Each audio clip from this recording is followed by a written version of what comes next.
함께 기도하시겠습니다. 하나님, 이 시간 가운데 임하여 주옵소서. 주님을 깊이 경험하고 만나는 예배가 되게 하여 주옵소서. 4년 만에 드려지는 성례 예식 가운데 주여 함께하여 주시고, 또 성찬으로 함께 나아갈 때 우리에게 놀라운 은혜를 허락하여 주옵소서. 영광을 드립니다. 예수님의 이름으로 간절하게 기도 드리옵나이다. 아멘.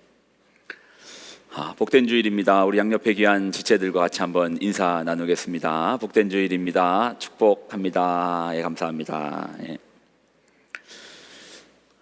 성경은 시작과 끝이 명백하게 나오는 유일한 책이죠. 세상의 모든 내용들은 그 시작의 근원을 밝힐 수 없고 또 그 끝의 명백함을 알 수 없으나 오직 성경만이 우리의 시작과 끝을 명백하게 보여줍니다. 우리의 시작은 천지의 창조, 하나님 말씀으로 천지를 창조하시는 천지 창조의 사건이었다면, 우리의 끝날은 성경은 심판으로 끝이 난다라고 기록하고 있습니다. 그런데 이 심판의 날, 성경에서는 두 가지 현상을 볼 수 있습니다. 이 땅에서는 말 그대로 심판이 이루어질 것이고, 하늘에서는 잔치가 일어납니다. 심판과 잔치가 동시적으로 일어납니다. 여러분, 이 성도가 경험하게 될 이 잔치가 무슨 잔치인 줄 아십니까?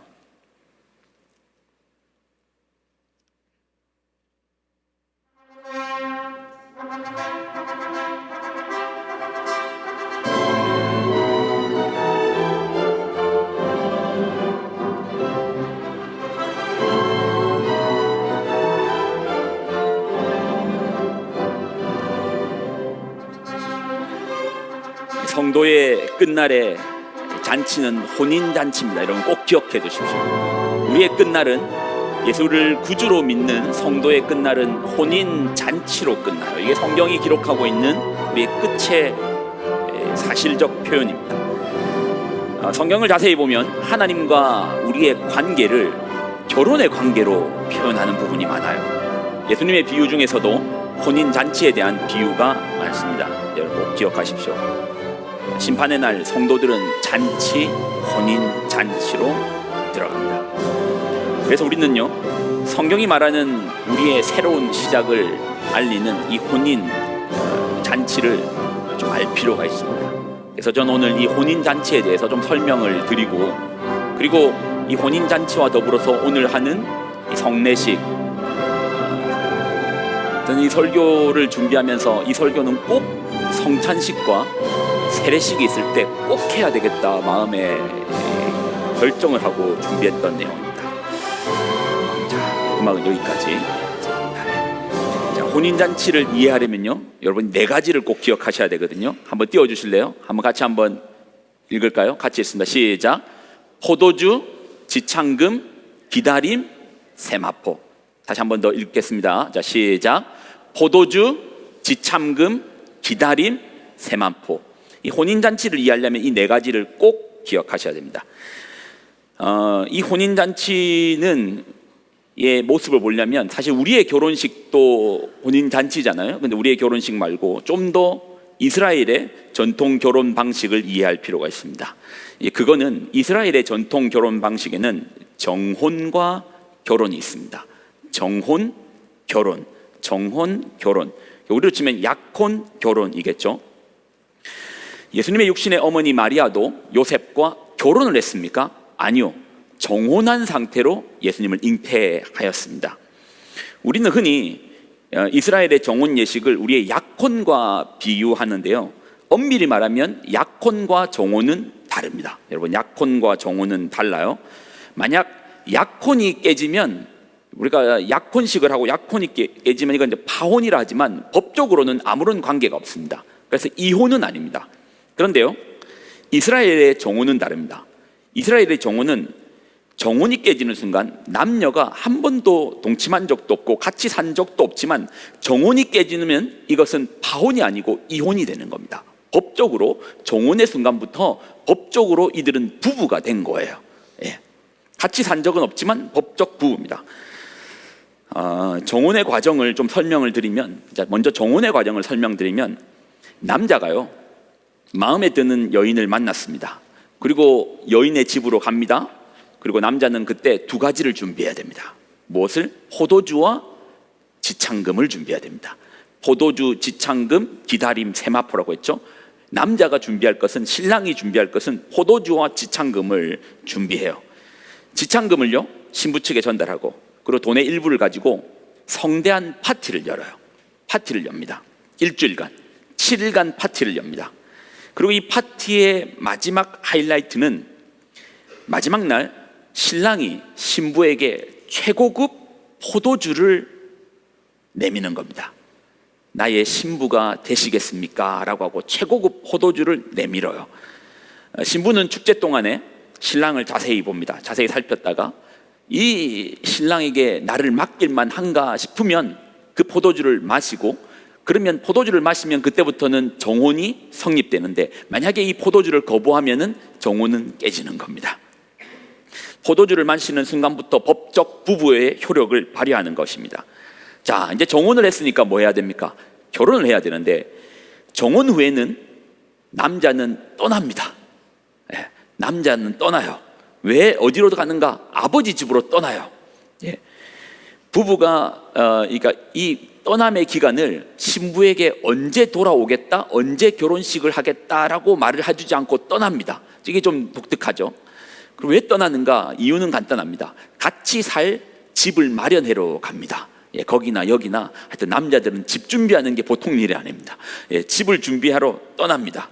그 기간이 6개월이 될지 1년이 될지, 그래서 그 1년 뒤에 집이 준비 다 되면 남자가 아버지께 이야기합니다. 그러면 아버지가 날을 정해주는 거예요.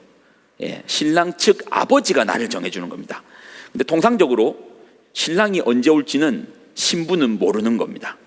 오직 누구만 안다고요? 그 신랑 측 아버지만 아는 거예요. 그래서 신부는 그 기간 동안 뭐가 필요하죠? 포도주, 지창금, 기다림이랬죠. 기다림을 기다리고 있어야 돼요. 그리고 어느 날 밤에 신랑이 아버지께 결혼 날짜를 받고 신부 측으로 옵니다. 그러면 신부는 신랑을 기다리면서 준비한 깨끗한 세마포 옷으로 갈아입고, 그리고 신랑을 맞이합니다. 세마포가 필요한 것이죠. 신랑은 신부를 데리고 아버지 집으로 가서 둘이 결혼식을 합니다. 이것이 이스라엘의 전통 혼례 방식입니다.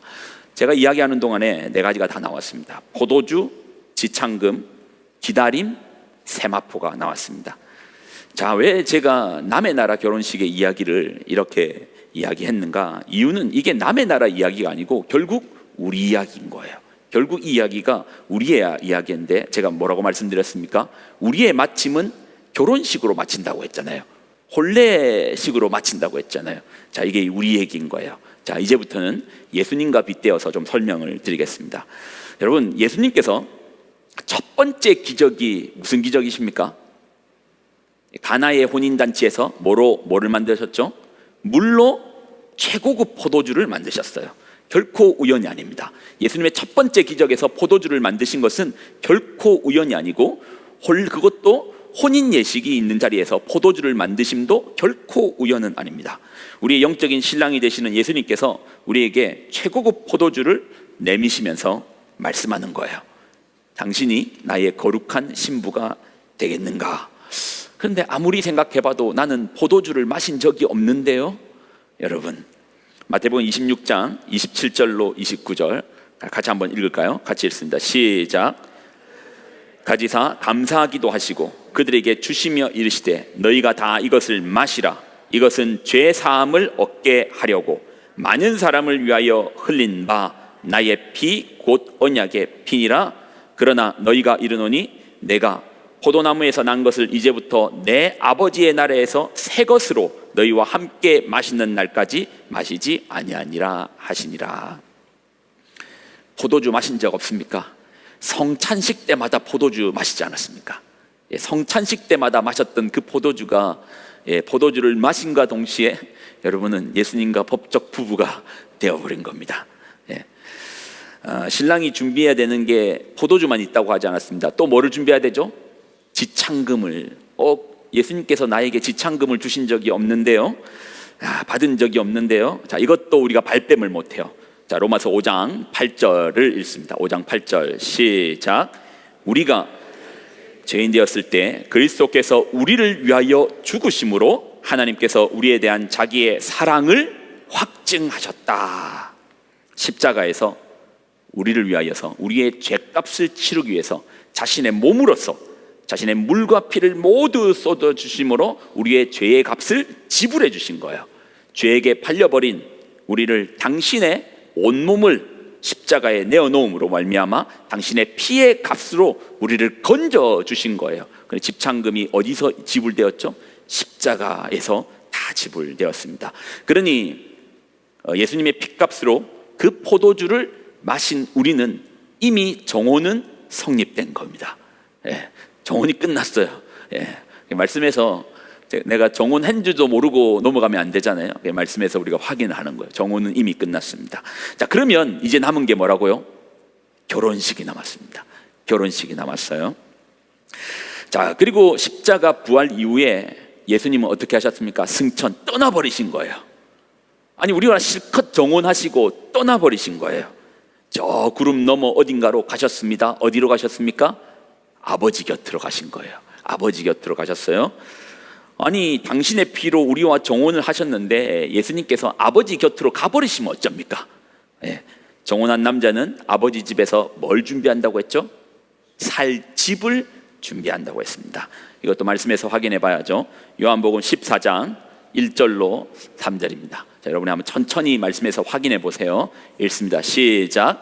너희는 근심하지 말라. 하나님을 믿으니 또 나를 믿으라. 2절. 내 아버지 집에 거할 곳이 많도다. 그렇지 않으면 너희에게 일렀으리라.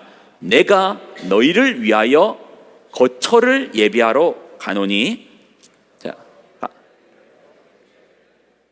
내가 다시 와서 너희를 내게로 영접하여 나 있는 곳에 너희도 있게 하리라.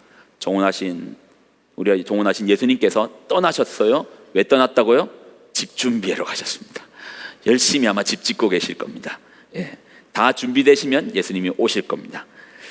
우리 거처를 마련하시러 예수님은 떠나신 거예요. 그러면 언제 오실 건데요? 자, 사도행전 1장 7절 같이 한번 읽을까요? 시작. 이르시되 때와 시기는 아버지께서 자기의 권한으로 두셨으니 너희는 알 바가 아니요. 이 결혼의 날은 누구만 아신다고 했죠? 아버지만 한다고 했잖아요. 우리의 영적인 신랑이신 예수님과의 온전한 연합을 이루는 결혼의 시간은 아버지만 아시는 거예요. 아버지만 그때를 아십니다. 그러면 주님의 신부된 우리는 뭘 해야 됩니까? 뭐가 필요하댔죠? 포도주, 지창금, 그래서 우리는 기다림이 필요한 거예요. 기다리는 거예요. 주님 오시는 그날까지 우리는 기다립니다. 그러면 우리는 기다리기만 하면 됩니까?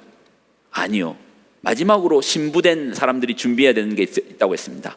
포도주, 지창금, 기다림, 마지막에 뭐라고 했죠? 세마포 옷을 준비하는 거예요. 여러분, 세마포 옷 준비되셨습니까? 세마포 옷이 뭔데요? 자, 계시록이 오늘 밝히고 있어요. 자, 계시록 19장 7절 8절 읽습니다. 7절 8절 읽습니다. 시작. 즐거워하고 크게 기뻐하며 그에게 영광을 돌리세. 어린 양의 혼인 기약이 이르렀고 그의 아내가 자신을 준비하였으므로 그에게 빛나고 깨끗한 세마포 옷을 입도록 허락하셨으니, 자, 이 세마포 옷은 성도들의 뭐라고요? 옳은 행실인 거예요. 여러분, 이 땅을 살아가면서 예수님이 다시 오심을 기다리면서 거룩함으로 옷 입으셔야 됩니다. 예수님을 닮아서 날마다 그 말씀으로써 거룩함을 향하여 옷 입으셔야 됩니다. 세마포 옷을 준비하셔야 됩니다. 그리고 이제 우리는 그 주님을 기억하라라고 하시며 성찬식으로 들어갈 겁니다. 축도로 마무리하겠습니다.